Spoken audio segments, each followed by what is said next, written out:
Agora vou representar que eu sou quem? Ácido carbônico, certo? Então agora deixei de ser o Luiz Valério, sou ácido carbônico. Então eu coloco assim, ó, porque a equação, a lei de Le Chatelier, diz que todas as equações tendem ao equilíbrio, certo? Então estamos em equilíbrio. Agora o que acontece? Vamos dizer, em um sistema qualquer, onde eu tenho maior concentração de hidrogênions, tá vendo? Ó, aumentou hidrogênions. Como é que vai ficar esse lado da balança? Vai vir para cá. Então para poder equilibrar, o que eu tenho que fazer? Tem que passar para cá. Então eu tenho que, ou seja, num caso onde eu tenho a maior concentração de hidrogênions, o que vai acabar acontecendo? Então olha só, nesse caso eu vou ter a formação de ácido carbônico e a tendência de formar o que? CO2 de água devido à ação da anidrasa carbônica. Você entendeu? Porque eu tenho que tender ao equilíbrio. Se fosse o contrário, se eu tenho, olha só, se eu tiver muito CO2, ó, se eu tenho muito CO2 agora, olha só, o que aconteceu, ó, tem muito CO2. Então a tendência da equação é se desplaçar para onde? Para cá, para formar bicarbonato e hidrogênio. Por quê? Porque o equilíbrio do sistema tem que voltar. Então por isso que eu tenho que saber o que está afetando o sistema. Então eu tenho que ver se aumentou o hidrogênio, eu já sei que aqui, ó, para poder compensar eu tenho que eliminar através de CO2. CO2 vai ser expelido pelo processo ventilatório. Nesse caso aqui, se eu tiver muito CO2, a tendência é do quê? Ó? Então, aqui normalmente fracassou o quê? Fracassou o amortiguador respiratório. Quando eu tenho muito CO2, o que acontece? Normalmente o cara tem o quê? Algum problema de intercâmbio de gases. Qual é? É EPOC. Paciente com EPOC, enfermidade pulmonar obstrutiva crônica, ou doença pulmonar obstrutiva crônica em português. Então, o que seria isso? O cara que tem um enfisema, o cara que fumou toda a vida, tá com os alvéolos tudo fodido. Então ele tem pobre intercâmbio de gases. Então o que ele vai fazer? Ó, ele vai acumular CO2. Então agora como é que a gente vai conseguir eliminar isso aqui? Só por via renal.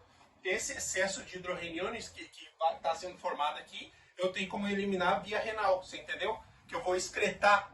Que a gente tem os amortiguadores, que são ou seja, os imediatos, que são os que estão no sangue. Os mediatos, que é o sistema respiratório, através da ventilação, e os tardios, que é o rim. O rim, quando ele estiver sobrecarregado, o rim ele pode formar hidrogênio, ele pode excretar hidrogênio, ele pode formar bicarbonato, ele pode formar novos bicarbonatos. Porque se estiver faltando bicarbonato, ó, mais uma vez aqui, ó. Então aqui a gente, dando outro exemplo, se eu tiver, por exemplo, diminuição do bicarbonato, como é que vai estar? Vai estar para cima ou vai estar para baixo, ó? Diminuição vai dar... Diminui. Esse vai estar pra baixo, esse vai estar pra cima. Pronto. Então como é que eu faço para equilibrar agora? Esse... Não, calma. Esse vem pra cá e pra lá. Ó, veja bem. Porque aqui nesse caso, o que acontece? Ó, a gente viu várias... Quando eu aumento é fácil de entender. Agora vocês têm que entender quando eu tenho diminuição. Diminuição, o que acontece? Esse tem que ser o contrário. Claro, tem que ser o contrário. Porque ó, se ele tá pesando menos... Ou seja, esse aqui vai pesar mais, vai vir para cá. Então agora tem que formar mais bicarbonato. Eu tenho que passar a formar. Claro, você entendeu? Ou seja, aí tende a dissociação espontânea. Esse é o ponto. Agora fala o jeito que a gente vê na prova. Vai lá, a gente quer o 10. Eu tô gravando pra sempre, vai. De acordo, olha só. Então vou dar o primeiro caso que foi até o caso que a professora botou na prova, numa aula. Ó, diabetes, não sei o que, tal. Aí tinha o pH era 7,08.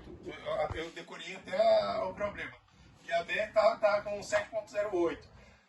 Aí o que acontece? Se tá 7,08, tá dizendo sobre pH. Então eu tenho que saber como é que tá a concentração de hidrogênios. Tá alta. Tá alta. Então eu já sei que aqui ó, a concentração de hidrogênios está alta. Vem pra cá. Então agora como é que eu faço para poder equilibrar? Tem que passar para lá.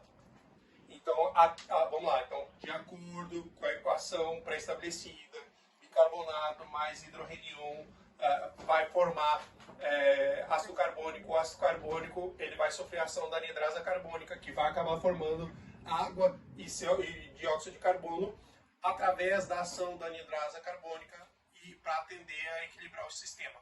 De acordo com a lei de Le Chatelier, que de acordo com uma perturbação do sistema, o sistema tende ao equilíbrio, tende a voltar à normalidade. Tratando de quê? De compensar o distúrbio. Então é isso, você falou tudo. Você falou. Pode parar?